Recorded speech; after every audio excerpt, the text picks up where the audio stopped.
Tidak ada yang mengenal wali kecuali wali itu.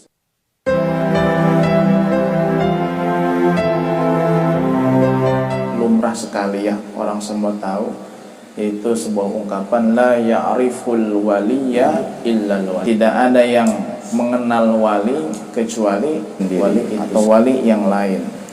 Nah, maksud mengenal di sini mengenal sebenar-benarnya, mengenal identitas aslinya. Ya, sebagaimana kita punya tetangga yang memang identitasnya sebagai seorang camat. Kita tahu tiap hari pakai pakaian camat. Ya, kita tahu nih. Tapi orang lain yang tidak tetangga, tidak kenal, ketika camat tidak berpakaian resmi, mana mungkin dia tahu itu camat dengan identitas aslinya. Tapi kita tahu, kenapa? Karena kita bertetangga dengan dia. Cuman kadang-kadang orang bisa tahu dengan indikasi, dengan ciri. Ini biasanya kalau yang pakai mobil kayak gini camat nih.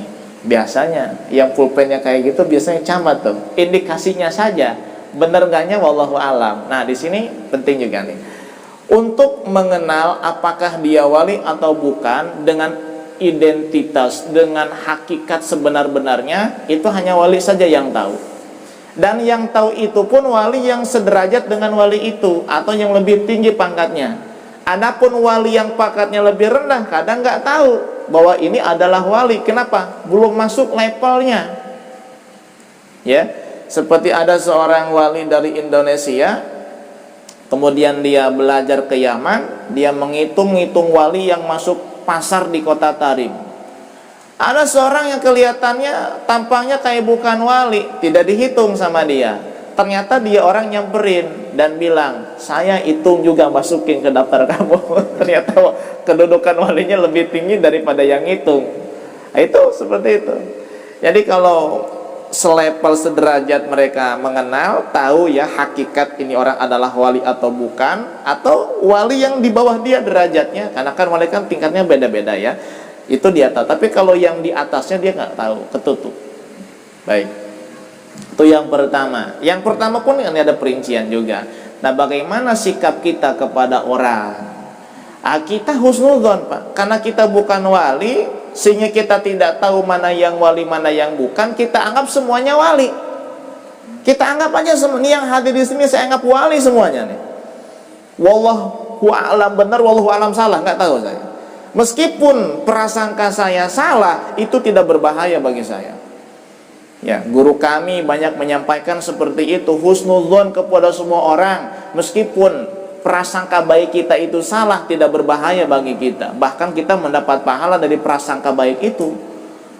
Apalagi kalau orang yang sudah kelihatan ya, istiqomahnya, akhlaknya, ilmunya, ibadahnya, pecintanya, seperti Allahyarham Abu Ya Cilongok, kan kelihatan tuh ibadahnya, ilmunya, istiqomahnya, ngajinya, jamaahnya. Wah, ini wali nih.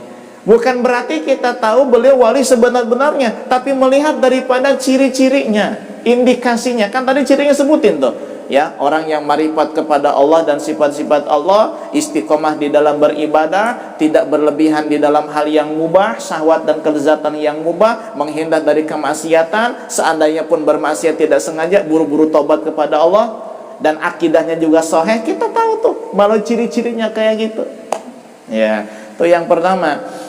Kemudian yang kedua tadi masalah meninggalnya seorang wali. Ini firman Allah Subhanahu wa taala, ada dua ayat ya. Ada dua. Yang pertama surah Al-Baqarah, ini tentang syuhada Badar ya. Yang kedua ada dalam surat yang lain tentang syuhada Uhud. Kalau dalam syuhada Uhud ini Allah katakan wala tahsabannal ladzina qutilu fi sabilillahi amwata bal ahya. Ya. Inda rabbihim yurzaqun farihina bima atahumullahu min fadlih. Kalau dalam syuhada Badar, wala taqulu liman yuqtalu fi sabilillahi amwat. Intinya jangan pernah kamu katakan bahwa orang yang terbunuh di medan perang fi sabilillah karena meninggikan membela agama Allah, jangan pernah kamu anggap mereka itu mati ataupun mayit, akan tetapi mereka itu hidup mendapat rizki dari Allah Subhanahu wa taala. Itu kan syuhada Pak Ustadz, bukan wali. Nah, Di dalam ayat yang lain Allah sebutkan wa may yuti'illaha war rasula faulaika ma'al ladzina an'ama Allahu 'alaihim minan nabiyyina was-siddiqina wasyuhada'i was-shalihin. Wallahu a'lam bimuradih. Barang siapa yang taat kepada Allah dan Rasul, maka dia bersama dengan orang-orang yang telah mendapat nikmat dari Allah atas mereka. Siapa mereka? Para nabi, syuhada, para nabi, siddiqin, syuhada dan sholihin. Nah, urutan yang pertama nabi, yang kedua siddiqin, siddiqin ini para wali ya. Yang ketiga syuhada, yang keempat sholihin, orang-orang soleh. Seandainya level yang ketiga saja Allah katakan tidak mati, jangan pernah dianggap mati seperti umumnya orang-orang biasa. Mereka itu mendapat rezeki dari Allah, apalagi level yang di atasnya Pak, wali dan nabi. Kalau yang syuhada aja Allah anggap itu hidup.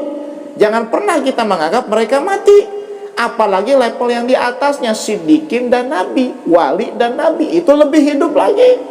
Itu salah satu dalil bahwa wali itu seandainya pun mati, hanya mati jasad, ruhnya tidak mati. Mungkin ada yang bertanya lagi, bukankah setiap orang akan mengalami kehidupan alam barzakh? Berarti kan hidup juga. Beda hidupnya Pak. Kalau hidupnya wali setelah meninggal itu hidup yang mendapat rizki dari Allah Subhanahu wa ta'ala.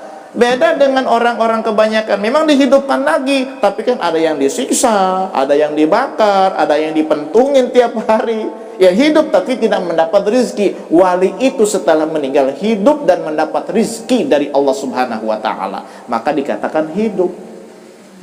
Seperti itu ya. Bahkan sebagian para wali, sebagaimana kita sampaikan di malam Rabu yang kemarin, setelah mereka wafat justru malah karomahnya semakin banyak dan semakin masyhur. Kenapa? Karena mereka sudah terlepas dari apa? Belenggu jasad dan fisik. Ketika mereka masih hidup, karena berfisik, karena berjasad, ya mereka harus makan. Kadang terhalang oleh jarak, karena kan fisik ya, sakit segala macam. Ketika roh sudah keluar dari jasad, tidak ada belenggu jasad lagi. Tidak ada yang namanya fisik ya, zahir yang menghalangi ya keluasan mereka melangkah kemanapun yang mereka kehendaki dengan izin Allah Subhanahu wa ta'ala.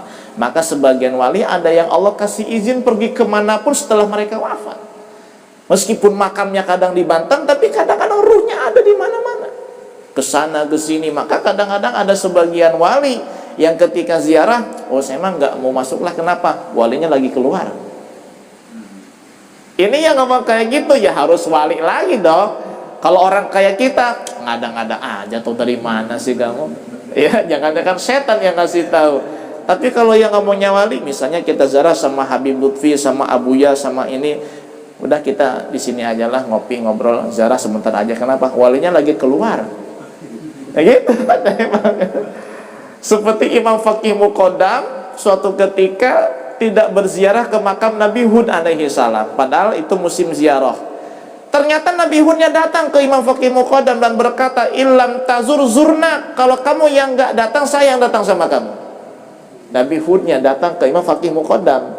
Karena kan setiap tahun di Yaman itu ada ziarah massal setiap bulan Sya'ban di makam Nabi Hud selama kurang lebih 3 hari 3 malam di sana. Maka di sana ada kampung yang ramainya setahun sekali. Ya, kampung, rumah-rumah tingkat segala macam ya, banyak juga penginapan-penginapan, rumah-rumah mewah, tapi ramai cuma setahun sekali diisinya, hanya sekedar pada musim ziarah Nabi Hud alaihissalam menjelang bulan suci Ramadan, bulan Sya'ban. Itu. Jadi ketika pas musim ziarah, Imam Faqih Muqaddam nggak ziarah karena sakit. Nabi Hudnya datang, makamnya mah di sono, tapi datang ke Tarim mengunjungi Imam Faqih Muqaddam. Illam tazur zurna. Kalau kamu tidak datang, aku yang datang. Itu wali Allah Subhanahu wa ta'ala ya, didatangi oleh Nabi. Kalau kita kan nggak tahu tentang ilmu ghaib itu, karena kitanya bukan wali, maka kita mah ziarah aja.